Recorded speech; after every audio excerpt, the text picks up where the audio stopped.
కొండ సురేఖ విషయంలో కాంగ్రెస్ ఏం చేయబోతుందన్నది ఆసక్తి రేపుతుంది.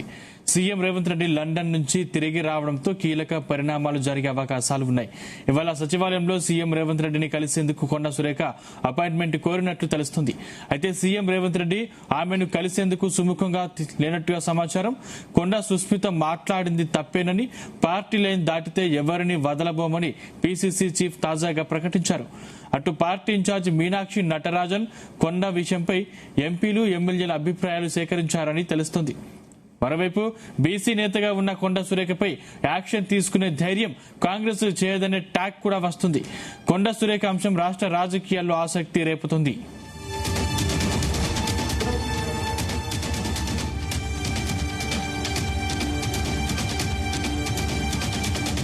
ఇదే అంశానికి సంబంధించిన మరింత సమాచారం మా బ్యూరో చీఫ్ నరేందర్ అందిస్తారు. నరేందర్.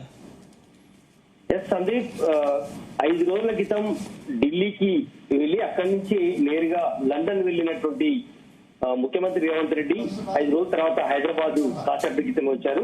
ఉదయం 6 గంటలకు తన నివాసానికి చేరుకున్నారు. అయితే గడిచిన 2-3 రోజులుగా తెలంగాణలో జరుగుతున్నటువంటి తాజా రాజకీయ పరిణామాలు, అదేవిధంగా కొండా సురేఖ అంశం మీద ఆయన ఎప్పటికప్పుడు సమాచారాన్ని తెలుసుకుంటున్నట్టుగా సమాచారం ఉంది. అయితే కొండా సురేఖ కూతురు సుస్మిత వరంగల్ లో చేసినటువంటి వ్యాఖ్యలు ఏదైతున్నాయో, ప్రత్యేకించి రేవంత్ రెడ్డిని తూలనాడడం, ఏకవచనంతో పిలవడం, కొంత ఘాటుగానే వ్యాఖ్యలు చేసినటువంటి నేపథ్యంలో, అదేవిధంగా పార్టీ లైన్ దాటి మాట్లాడినటువంటి విధానం గాని, అదేవిధంగా కొండా సురేఖ నుంచి ఎట్లాంటి రియాక్షన్ గాని లేకపోవడం, నిన్న ఒక లేఖ రిలీజ్ చేసినప్పటికీ కూడా అందులో ఎక్కడ కూడా సర్ది చెప్పేటువంటి ప్రయత్నమే తప్ప ఎక్కడ కూడా క్షమాపణ రిలేటెడ్ గానీ అట్లాంటిది కూడా సందేహం లేదు. కనుక ఇప్పుడున్నటువంటి పరిస్థితిలో రేవంత్ రెడ్డి ఆమెకు క్షమించి వదిలేస్తారా, లేదంటే ఏమైనా క్రమశిక్షణ చర్యలు అధిష్టానం తీసుకుంటున్నటువంటి నేపథ్యంలో ఏమైనా మంత్రివర్గం నుంచి బర్తరఫ్ చేసే అవకాశం ఉంటుందా అనేటువంటి చర్చ కొంతకాలంగా వినపడుతున్నటువంటి నేపథ్యం కూడా ఉంది. కనుక ఈ నేపథ్యంలో కాసేపటి క్రితమే తన ఇంటికి చేరుకున్నటువంటి రేవంత్ రెడ్డిని ఆయన నిన్ననే టైం అడిగినట్టుగా తెలుస్తుంది కొండా సురేఖ. మరి ఇక్కడికి ఎన్ని గంటలకు చేరుకుంటుంది, ఒకవేళ కలిసే అవకాశం లేదని ఇప్పటికే సమాచారం ఉంది. ఎందుకంటే లాంగ్ జర్నీ కాబట్టి ఆయన మధ్యాహ్నం వరకు రెస్ట్ తీసుకుంటారన్నటువంటి సమాచారం బయటికి చెప్తున్నప్పటికీ కొండా సురేఖకు కావాలనే టైం ఇవ్వట్లేదు అనేటువంటి సమాచారం అయితే మనకు లీక్ ద్వారా అందుతున్నటువంటి సమాచారం. ఎందుకంటే కొండా సురేఖ కూతురు అంత ఘాటు వ్యాఖ్యలు చేస్తే మంత్రి తల్లి ఉండి ఇంతవరకు ఖండించకపోవడం, కనీసం రియాక్షన్ కూడా ఇవ్వకపోవడం పట్ల, అదే సమయంలో ఎమ్మెల్యేలందరూ దాదాపు 20-25 మంది ఎమ్మెల్యేలు గడిచిన 2 రోజుల నుంచి ప్రెస్ కాన్ఫరెన్స్ పెట్టి కొండా సురేఖను బర్తరఫ్ చేయాల్సిందే అనేటువంటి విషయం మీద బీసీ సామాజిక వర్గానికి సంబంధించినటువంటి ఎమ్మెల్యేలు కానీ, అదే సమయంలో ఎస్సీకి సంబంధించినటువంటి ఎమ్మెల్యేలు కూడా కాంగ్రెస్ పార్టీ వాళ్ళు రేవంత్ రెడ్డి కూడా సూచిస్తున్నటువంటి నేపథ్యం, అధిష్టానానికి కూడా సూచిస్తున్నటువంటి నేపథ్యంలో అందుకనే కొండా సురేఖను టైం అడిగినా కూడా కలిసే అవకాశం లేదనేటువంటి సమాచారం అయితే అవుతుంది. కనుక ఈ రోజు మధ్యాహ్నం తర్వాత మహేష్ కుమార్ గౌడ్ తో ఏకాంతంగా ఆయన మాట్లాడే అవకాశం అయితే కనిపిస్తుంది. తాజా రాజకీయ పరిణామాలు జరుగుతున్నటువంటి అంశాలు అయితే నరేందర్, అంటే బీసీ నేతగా బలమైన నేతగా కొండా సురేఖ ఉన్నారు, ఆమెను బర్తరఫ్ చేసే అవకాశాలు లేవన్నట్టు కూడా టాక్ వినిపిస్తుంది కదా. ఎందుకంటే ఇప్పుడున్నటువంటి మంత్రివర్గంలో కేవలం 2 మాత్రమే బీసీ సామాజిక వర్గానికి సంబంధించినటువంటి మంత్రులు ఉన్నారు. పొన్నం ప్రభాకర్ ఉన్నారు, అదే విషయంలో కొండా సురేఖ ఉన్నారు. అందులో మహిళగా ఉన్నారు, బలమైనటువంటి బీసీ సామాజిక వర్గానికి సంబంధించినటువంటి మహిళ ఉండడం, అందులో ఆమె సీనియర్ గా కూడా ఉండడం. పొన్నం ప్రభాకర్ మొదటిసారి మినిస్టర్ అయితే ఆమె ఇప్పటికే 2-3 పర్యాయాలు చేసినటువంటి అనుభవం ఉంది. కనుక ఇప్పుడున్నటువంటి పరిస్థితులు ఆమె మీద యాక్షన్ తీసుకునే అవకాశం ఉంటుందా?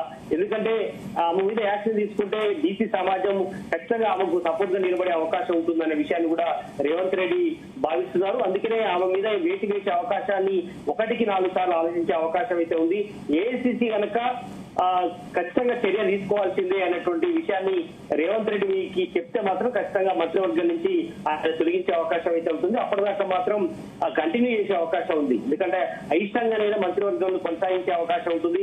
ఎందుకంటే మరొక 2 సంవత్సరాలు మాత్రమే ఈ కేబినెట్ కు అవకాశం ఉంటుంది. ఎందుకంటే లాస్ట్ హాఫ్ ఇయర్ మొత్తం ఎలక్షన్స్ పోయే అవకాశం ఉంటుంది కాబట్టి ఈ 2 సంవత్సరాలు అలాగే భరించే అవకాశం ఉంటుందా? ఎందుకంటే ఇప్పటికే మనం చూసాం, సమంత ఎపిసోడ్ చూసాం, కోర్టు కేసుల దగ్గర వెళ్ళి సారీ చెప్పడం చూసాం, అదేవిధంగా పొంగులేటితో గొడవడం కానీ, వివిధ మంత్రులతో కొంత పొరపచ్చాలు కానీ, ఈ మొత్తం జరిగిన నేపథ్యంలో అందులో సొంత జిల్లాకు సంబంధించినటువంటి ఎమ్మెల్యేలతో కూడా గొడవ నేపథ్యంలో చాలాసార్లు కంప్లైంట్ వచ్చింది ఆమె మీద. అయినా కూడా అధిష్టానం కానీ రేవంత్ రెడ్డి కొంత చూసి చూడనట్టు ఇచ్చినటువంటి నేపథ్యం ఉంది. కానీ ఈ రోజు రేవంత్ రెడ్డిని ధిక్కార స్వభావం వివరించడం, అందులో బిడ్డ మాట్లాడితే ఇంతవరకు మాట్లాడకపోవడం పట్ల ఖచ్చితంగా సీరియస్ గా ఉన్నారు.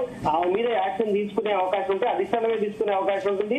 రేవంత్ రెడ్డి ఖచ్చితంగా ఆమె మీద యాక్షన్ తీసుకునే అవకాశం, ఒంటరిగా తీసుకునే అవకాశం లేదు. ఎందుకంటే పిసిసి అధ్యక్షుడు, అదేవిధంగా మీనాక్షి నటరాజన్ ఇప్పటికే చర్చలు జరుపుతున్నారు. అదే సమయంలో రాజగోపాల్ రెడ్డి ఇష్యూ రాష్ట్రంలో నడుస్తుంది, ఆయన కూడా మాట్లాడుతున్నారు. అదే చిన్నారెడ్డి ఇష్యూ ఉంది.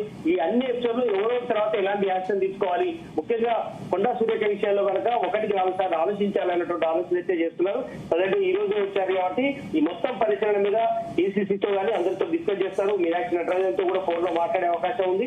బట్ దాని తర్వాత మధ్యాహ్నం తర్వాత ఆయన బయటకు వచ్చి ఏం మాట్లాడుతూ ఒకవేళ ప్రెస్ కాన్ఫరెన్స్ తర్వాత అక్కడ జరిగినటువంటి పెట్టుబడులు, రాష్ట్రానికి వచ్చినటువంటి అంశాలు, అక్కడ ప్రతినిధులు ఎవరు కలిశారు, వీటి మీద ఆయన అడ్రస్ చేసే అవకాశం ఉంటుంది సెక్రటరియట్ లో కానీ తన ఇంటి దగ్గర. అదే సమయంలో కొండా సురేఖ అంశాన్ని మీడియా వాళ్ళు అడిగేటువంటి ప్రశ్నలకు ఆయన మాట్లాడే అవకాశం ఉంటుంది తప్ప ప్రత్యేకించి ఆయన ఈ అంశం మీద ప్రెస్ కాన్ఫరెన్స్ పెట్టే అవకాశం అయితే లేదు. అదే అంటే గతంలో బర్తరఫ్ చేస్తారు అన్న టాక్ వినిపించింది, ఈసారి ఖచ్చితంగా బర్తరఫ్ చేయాలి అన్న డిమాండ్లు ఎక్కువ వినిపిస్తున్నాయి. అంటే ఈ ఇప్పటికే 2 సార్లు తప్పు జరిగిన నేపథ్యంలో ఖచ్చితంగా బర్తరఫ్ చేస్తే ఎలాంటి పరిణామాలు ఎదుర్కొనే అవకాశం ఉంది? ఖచ్చితంగా, ఎందుకంటే ఇది మొదటి సవాలు. ఎందుకంటే రేవంత్ రెడ్డి ముఖ్యమంత్రి అయిన తర్వాత కొత్త మంత్రులను తీసుకోవడం కానీ, తీసివేయడం కానీ, మార్పులు చేర్పులు చేసినటువంటి సాహసం ఇంతవరకు చేయలేదు. ఎందుకంటే ఈ 2.5 సంవత్సరాల్లో ఇంకా 2 మంత్రి పదవులు ఖాళీగానే ఉన్నాయి.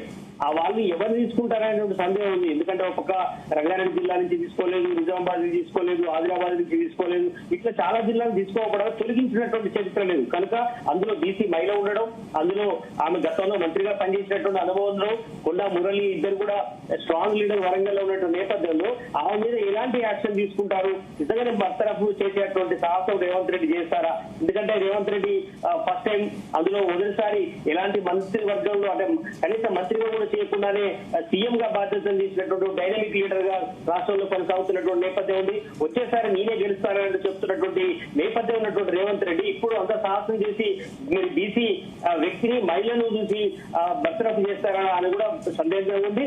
అధిష్టానం కనుక, ఎందుకంటే అధిష్టానం నేరుగా ఏసీసీకి కంప్లైంట్ చేశారు.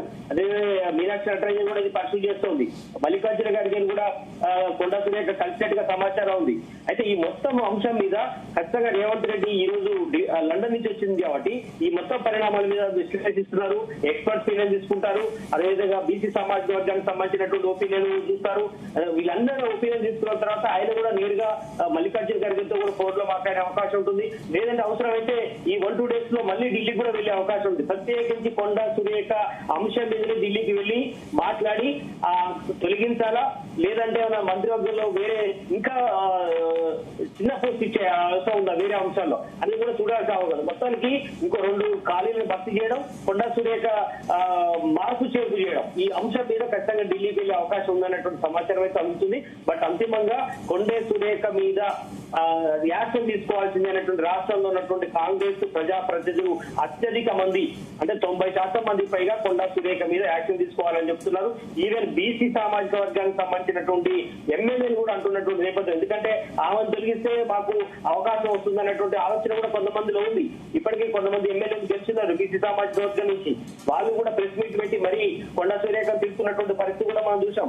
అధిష్టానానికి కంప్లైంట్ చేస్తున్నారు. ఎందుకంటే ఆమె మంత్రిగా ఉండి ఇప్పటికి ఇన్ని ఛాన్సులు ఇస్తారా? ఎందుకంటే ఇప్పటికే 3-4 సార్లు ఆమె తప్పిదాలు చేసింది, అయినా కూడా ఎందుకు మంత్రివర్గంలో కొనసాగిస్తారు అని గట్టిగానే మాట్లాడుతున్నటువంటి. ఎందుకంటే పార్టీ చరిత్ర మారినటువంటి చరిత్ర ఉంది. వైసీపీలో ఉంది, గులాబీ పార్టీ బీఆర్ఎస్ పార్టీలో ఆనాడు కొనసాగింది, ఇప్పుడు కాంగ్రెస్ లో గతంలో 8 మంది వచ్చింది. ఇన్ని చేసినా కూడా తప్పుల మీద తప్పు చేస్తున్నటువంటి ఉన్నటువంటి నేపథ్యంలో ఎందుకు క్షమించాలి అనేటువంటి ఆలోచన బీసీ సమాజ వర్గానికి సంబంధించినటువంటి నేతల్లో అనిపిస్తుంది. బట్ ఒకవేళ ఆమె మీద సస్పెండ్ కనుక చేసి పక్కకు తెలిస్తే మాత్రం ఖచ్చితంగా ఆమె గట్టిగానే ఫైట్ చేసే అవకాశం ఉంటుంది. రెడ్డి సామాజిక వర్గానికి ఒక రోజు బాకోడులా అని చెప్పే అవకాశం ఉంటుంది. బట్ ఇవన్నీ కూడా చూడాలి. బట్ యాక్షన్ తీసుకున్న తర్వాత మనకి ఇవన్నీ అంశాలు వస్తాయి. బట్ రేవంత్ రెడ్డి ఈ రోజు ఏమైనా యాక్షన్ తీసుకుంటారా, యాక్షన్ తీసుకునేందుకు ఏమైనా ముహూర్తం ఫిక్స్ చేస్తారా, ఇవన్నీ కూడా మనకు సాయంత్రంలో ఒక క్లారిటీ వచ్చే అవకాశం ఉంటుంది. అదే సమయంలో ఈరోజు సెక్రటరియట్ కు రేవంత్ రెడ్డి వచ్చే అవకాశం ఉంటుందనే సమాచారం ఉంది. అదే సమయంలో కొండా సూర్య కూడా ఒక ప్రోగ్రామ్ పెట్టుకున్నారు వన మహోత్సవం సంబంధించి.